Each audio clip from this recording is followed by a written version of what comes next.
I understand ukuthi abantu bayazenza lezi zinto zoku-actor, staging bethi benza ama-content. Bawenza ngisho nabantu esiphila nabo bengazi ukuthi siphila nabo. Umuntu eyoqamba amanga ethi kwawukuthi kwawukuthi. Anginendaba-ke lokho, basuke bezenzela i-content. Kodwa ukugula kwabantu ney'nkinga zabantu, it's not a content. Let us take it serious.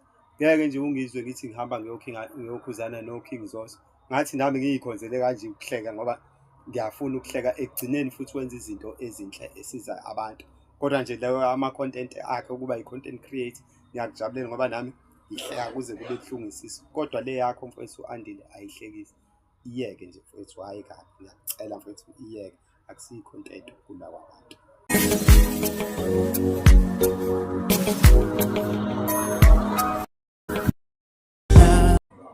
Siphinde simbingelele babukeli bekama-VTV with Prince Bhekundeni kaZulu. Namuhla-ke ngihleze ngikhuluma ngama-topic ahlukene, kodwa namuhla-ke angizukukhuluma ngama-topic. Ngingasho nje ukuthi ngifuna ukuzokhuluma ngalo mfowethu lo ekuthiwa Andile Ngcobo odume ngelika-MC Philobase. Indaba ingayi la, hhayi ngoba kuwukuthi mhlambe kunenkinga.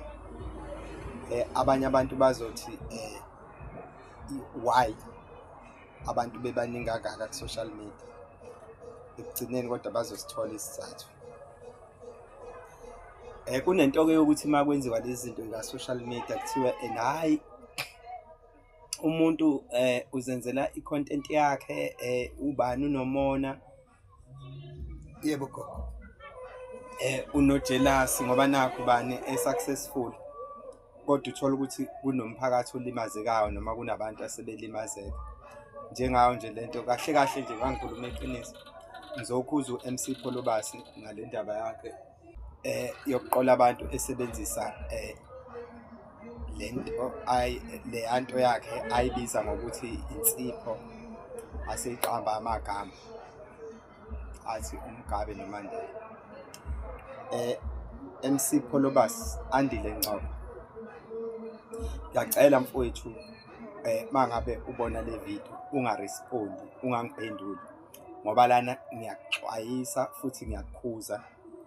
Ukukhuza lokho kunokuqwaqwada phakathi ngoba ayizukuphela kahle lento. Abantu bamoshekelwa izimali zabo abayithole kanzima, uqamba amanga. Yekela ukuqola abantu Andile. MC Philobase mfowethu usumdala, uyazazi ukuthi ubuya kuphi, usuka kude. Lento yokuqola mfowethu usuka kude nayo nisabaqola lapha emsakazweni izwi lomzansi, nilindisa abantu ulayini laphana, nenza ama-waiting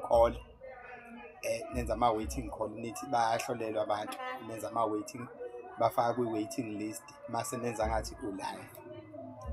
Waze wachithwa emsakazweni ngabo ubuqhophololo. Usuthole ithuba empilweni. Mina-ke ngangithi ufunda isifundo, kodwa manje utshengisa ungafundi isifundo. Yabo, abantu bazosho ukuthi why mfowethu abantu bebangaka abaqola abantu lapha kwi-social media noma kuma-social platforms ukhethe u-Andile Ngcobo. No, ukuthi ngimkhonzile plus ngiHlotmane, eseHlotmane akufuneke siyeke abafana bebhayiza ngoba nakho bethi benzela ukuthi kugeyine bona, ngoba ekugcineni akuzukuba kuhle. Ngakusho nje ngikuqondisa ukuthi le nto abaye bemhlukumeze ngazo, mhlambe bemtshontshele iy'moto zakhe, benze ini, no, angihambisani nalezo zinto futhi nje akukho right. Futhi-ke into eyenza ngikhulume la, abantu bazothi awukhulumi ngani naye. No, anginaso isikhathi, ngibhizi kakhulu. Iyona ndlela le ngoba uma ngiyokhuluma naye ngizobe ngikhuluma naye, ngifuna ukukhuluma nalaba abantu abaqolekile nabo beyi-understand le nto, ngoba abaningi abayi-understand-ayo ukuthi naye ngathi sekunobugebengu. Uyazazi-ke u-Andile Ngcobo ukuthi umuntu osheshayo ukutetema uma ngabe kukhulunywa ngaye, maseqhuba ibala elimhlophe phambili. Kodwa manje usethathe le nsipho kulabantu ayithathe kubona. Ngiyayazi-ke mina ukuthi uyithathe kuphi, angafuni ukusho, kodwa ngizokusho ukuhamba kwesikhathi uma kunesidingo. Usezothi yena yenziwe ukuthi yena ngoba ewumuntu okanjena, ukwenza izinto mayenza izinto uzenza zenzeka. lento iyodwa nje izokhanda i-perception kubantu abebaleli elimhlophe. We do all understand what is meant to having an albinism condition. Siyayazi ukuthi yini leyo nto abantu noma bebedukisekile ekuqaleni, kodwa yena mayenza kanjena uzokwenza ukuthi abantu bebe nayo leya belief noma leya nkolo leyo yokuthi abantu abamhlophe banjani, bazoqhubeka bebe nayo. Uyazi u-Andile ukuthi yena uma ngabe kukhulunywa naye etshelwe iqiniso, akekho umuntu ongamazi umuthi uma etshelwe iqiniso uvele egijime eyokhuluma ngendaba yebaleli elimhlophe. Yabo leya nto yaleya nsipho, into eyenza ukuthi ingithinte ukuthi seku-worse manje usuwenza kakhulu, kanti bekungcono ukwenza sakucasha. Bekungcono nje mfowethu uyigxishela iy'nyanga ukuthi ithini kudliwe imali yabantu, abanye besizakala uma besizakala ngoba phela uyayigxisha, nokuthi uyiqambele amanga uthi uphiwe iy'nkomo, uphiwe ukuthi sisuke sazi ukuthi uqamba amanga, kodwa ngoba sisuke singakunakile nathi siy'xakele izindaba zethu. Kodwa manje inkinga usuwenza kakhulu. Okunye-ke ukuyimbangela ukuthi ngikhulume ukuthi into uma isithinta umphakathi kwasamini isuke isingithinta. Angikwazi ukuqinisela into uma ngabe sithinta umphakathi. The worst thing usuke wathinta mina-ke ngqo. Kunomntanami laphana obefika ekhaya ethi uzofuna imali, ethi kunento eyodliwa ekhonophi. Ngithi mina yini leyo? Uthi hhayi, kuney'nsipho lezi ey'dayisayo uMgabe noMandela ey'dayisile uMsipho Lobasi, manje uthi akufika ekhaya izodliwa ngqo. Ngimtshelile ukuthi nonsense, ayikho leyo nto, that's bullshit. Ngimtshelile nje ukuthi ayikho into kanjalo futhi akukho mali azoyithola. Ngase ngimbeka-ke esithombeni, yikho ngithi angimkhuze manje ngoba usethinta abantu aba-wrong abanjengami kanje abazochaza iqiniso ngaleya. First of all, ayikho into ehlanganisa ama-River God nama-Nazareth. Khona la owenza khona ivideo uthi usekuphumeni kwama-Nazareth, akusikho ekuphumeni kwama-Nazareth laphana.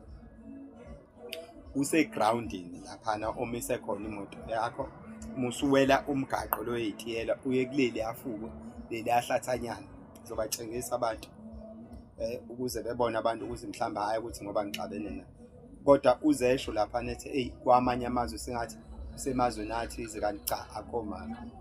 Iyeke nje mfowethu leya nto, athi uphume emsakazweni siyakhumbula lento yokuqola awufuni ukuyiyeka. Sikubonile wenza ama-event uthi ama-event o-black and white, ukhuluma nangala abantu abamhlophe kodwa besingababoni begcwele, kodwa lapha ekhonopha sazi kahle ukuthi yebo gogo, sazi kahle ukuthi laphana ekhonopha baningi abantu abanebaleli elimhlophe la onomuzi khona, kodwa besingeze singababona abantu begcwele lapho kulama-event ukuthi ena uyawenza. Bese sibone wena nje omunye umuntu-ke bese size simbone ebakhona lo mfowethu umculi ekuthiwa uSkwili. Nakhona lapho futhi ucollector, kodwa ucollector ngaphansi kwegama abantu bebaleli elimhlophe, kodwa akekho sake sezwa kuthiwa usizakele. Wenza nama-event ubiza abaculi emva kokuba uxoshiwe emsakazweni, bengakhokhelwa abaculi. Ngizoyiveza yonke lento le, angixabani nawe, angenzi i-beef ukuwena ukuthi uyithatha kanjani, kodwa make sure you don't respond baba, ngoba adlali la iy'mali zabantu lezi esikhuluma ngayo. Umuntu ozothi and how uzenzela i-content yakho, ukugula kwabantu akusiyi i-content guys, please. Ungaze ukhulume nje into kanjalo, ungcono uvele uthule, akusiyi i-content, ngoba uzothi umuntu abanye ngoba athi khingani bazenza izinto ey'thize ey'nje kanje njengey'nyanga zenza lokhuya nalokhuya. No, ayikho inkinga nje kanje ukhona uKing Bhaka uzodila nalapho, sobe simlekelela, kodwa ukhona nje uKing Bhaka ubizelwe ukudila ney'nyanga ey'qamba amanga ney'qola abantu. Ukhona, angifuni into okuningi buza ukuthi yena wenza njani, unamanga noma uneqiniso. Cha, bengikhuluma lokho engikushoyo njengamanje. Ukwenza laphana abaculi bengakhokheliwe, masenza nje isibonelo, kunomntwana lapha encane fana nomculi kaMaskando owakaZondi kuthiwa unto encane, wayefuna imali yakhe, ngababala abanye waze wapheka. Siyayazi leyo nto leyo uyenza. Enye into engifuna ukukhuza kuyo mfowethu, ngiyabona-ke nje lokho kuyizinyangana lokho okungajimi okunezise ey'khulu, uhambe uqamba amanga la ukuthi wena kunesigubhu sewasha. Isigubhu sewasha akusiyona insanga, akusiyona insango. Bezwe abantu bethi baney'gubhu zewayini ubagxishe wena uthi wena hhayi shonini nani abantu bazothenga online. Into ekuhluphayo mfowethu ukuthi usuwajwayela izinto zamahhala. Inyanga yaseNewcastle yakona mfowethu leya nyanga yaseNewcastle ababo inyanga waseNewcastle ngokuthi ekwenzela izinto mahhala. Manje yonke into usufuna ukwenzela mahhala. Ayifuneki nje leyo nto mfowethu, ufune nawe usebenze kanzima njengabo bonke abanye abantu. Le nto yokuthi ekuphumeni kwamaNazaretha, isekuphumeni kwamaNazaretha la? No, angithi yabona le video athi uthatha khona insipho lapha kuleya ndlela. Nakho lapha-ke khona. Nakho. Awubona lo mgwaqo eduze kwemoto ahleli khona. Ngeke nakho lapha athi kwamanye amazwe hhayi musukudlala ngabantu bafa. Yabona amapholo mfowethu musukurobha abantu. Iwona mhlaba uhlangene lo. Isekuphumeni kwamaNazaretha la othi uthatha khona le nsipho. Hayi mfethu kahle musukurobha abantu. Musukurobha abantu. Awahlangani amaNazaretha nama-River God. Akuhlangani. Ama-River God is something else. UbuNazaretha enye into. Musa ukwenza lento uyihlanganise nebandla ne-Nazareth Baptist Church, ibandla lasekuphakameni noma angithi ibandla lakwaShembe, ngoba lento uzulidicilela phansi isithunzi salo. Ayikho into ehlanganisa yona naleya nto. Enye into futhi wena mfowethu engifuna ukuxwayisa kuwona, ngoba uzalwa nje ebukhosini, lento izohudulela phansi igama lobukhosi. Abantu ngoba ubukhosi nje buphethe abantu ngeke besabuthemba lobuya bukhosi ngenxa yakho. Uhambe uqamba amanga bethi abantu osho ukuthi nalobu bukhosi buyinto kanje, kanti cha, akuhlangene nje nakancane naleya nto. Uwena nje oyiqolela abantu lokhu uthi unensipho, uMgabe noMandela, ekubeni wazi kahle mfowethu ayikho leya nto. Iy'nyanga nje lezi esey'xakwe ama-products azo, zabona ukuthi ngoba abantu ngathi bayakulalela zase ziza kuwena zathi akube sengathi awakho, ngoba nakho bebona ukuthi wena uyalalela, nawe usuthi awakho ngempela. Uyazi mfowethu ukuthi ayikho leya nto. Sikubonile laphana mfowethu uzama ukuyobhabhadisa abantu, yangaphumelela uthi akuyohlangana eSasol Garage, iy'moto zi-organized.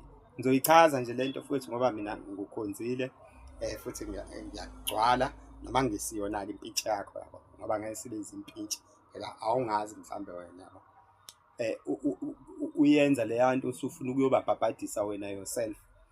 Usuka lapha nesibanini senkazimulo emva kokuba kade uxabene nomunye umngani wakhe naxabana naye nibangayona njalo imali. Sayithulela sangayikhathaza kodwa manje ngathi sekufike ekugcineni. Uyenza leya nto abantu bazoyobhabhadiswa this and that, wayibona ukuthi ayiphumelele, wayiyeka leya nto.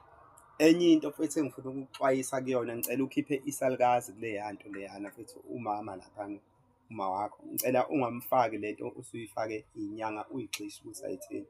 Uma wakho unegama mfowethu, uyaziwa uMakhosi, uyaziwa nje kudala, kade wawuqala lo msebenzi, kodwa wena usumshintshise i-strategy, usufuna enze ngale ndlela yakho le mfowethu.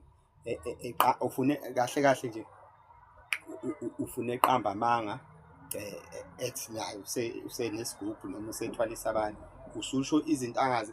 Uyaziwa uma wakho, kade futhi waqala ukuyifuyela imfuyo le anayo, ngoba wena uthatha le usuke uyithathe lapho usuke uyithathe khona, usuthi uphiwe, uqamba amanga. Musa mfowethu ukuvuma ukuhlohlwa abantu. I-channel yakho ngabe isikude kakhulu. Mawuthi uyabheka, angisuyeke umhlaziyi wama-channel, mawuthi uyabheka manje lehlile izinga la, kodwa ngiyayilandela. Beside ukuthi ngiyayilandela, ngukhonzile, yikho nje ngikutshela kanje. Angifuni ukuthi lento ngihambe ngiyihleba kubantu noma ngihambe ngiyixoxa emakhoneni. Ngifuna ukuyixoxa nje nala bone wonke umuntu, ukuze nawe ubone ukuthi ena ngukhonzile, angihambe ngikhokhobela noma ngikhokhoba khuluma ngegama lakho. Iyeke mfowethu leya nto leyana yokuqola abantu. Ugogo siyamazi, uphiwe kade futhi leyo beyamngoma obudala, kodwa wena usufuna ukumatanisa nesimanje. Kulungile uma uyitholele labo abasha abakhona njengamanje, musuqamba amanga uthi abaqamba amanga bethi baney'gubhu zamawasha, ekubeni ngekho iy'gubhu zamawasha. Iyeke nje mfowethu lento lena. Makukhona bayibonile le video bekuxwayise mfowethu ukuthi ngiyakuxwayisa mina mfowethu, ngoba ngelinye ilanga kothiwa sasithuleleni sibone ukuthi izinto ziyonakala mase sithatheka njengabantu ababi, kanti cha asibabi. ingoba sisuke siyithulele. Yabo nje ingane yami ngaphatheka kabi nje izofuna imali ithi iya kuyodliwa into. Uyazi akukho nto eyodliwa mfethu, akukho nto eyodliwa mfethu. Into ebuhlungu kunazo zonke, uma ungabe utshela iqiniso uyathanda ukuthi uteteme, uyatetema uma ususebenzisa ukuthi wena uyacwaswa njengoba unebala elimhlophe, kodwa wena obhebhezela impi yokuthi abantu becabanga ukuthi umuntu onebala elimhlophe ukwazi ukwenza izinto zenzeke, uzokwenza abantu bebe nawo leya attitude ngenxa yakho. Ngiyakucela nje mfowethu, ngikukhonzile, anginanxa futhi nawe, angithuli umuntu, akekho umuntu othi angizolwa na. Iyeke nje mfowethu leya nto, iyeke nje mfowethu, kusekuhle kungaze konakale ngoba ekugcineni abantu bazothena iy'bhadi ini, kanti abantu lezi y'mali uyazi bayithola kanzima kanjani.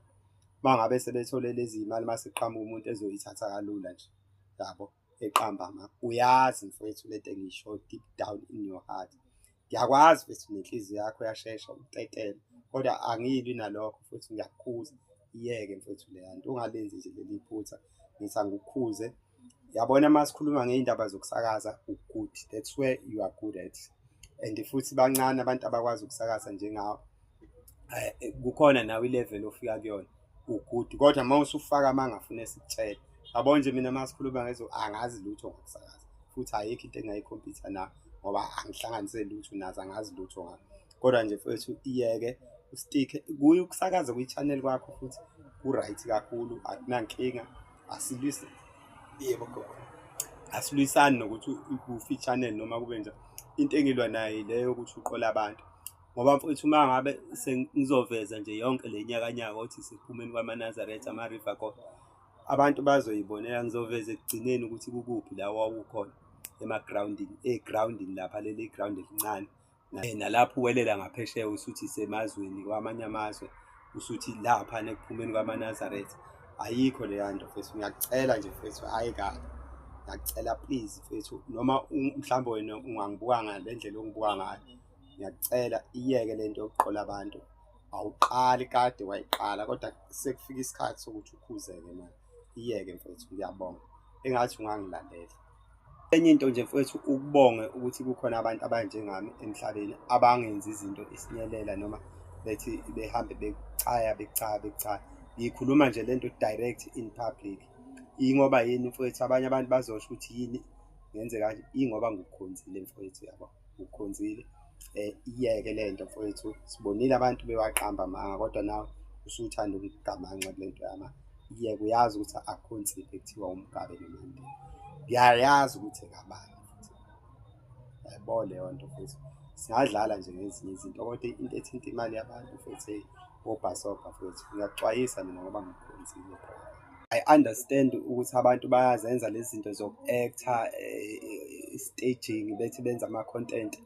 Bawenza ngisho nabantu esiphila nabo bengazi ukuthi siphila nabo, umuntu eyoqamba amanga ethi kwawukuthi.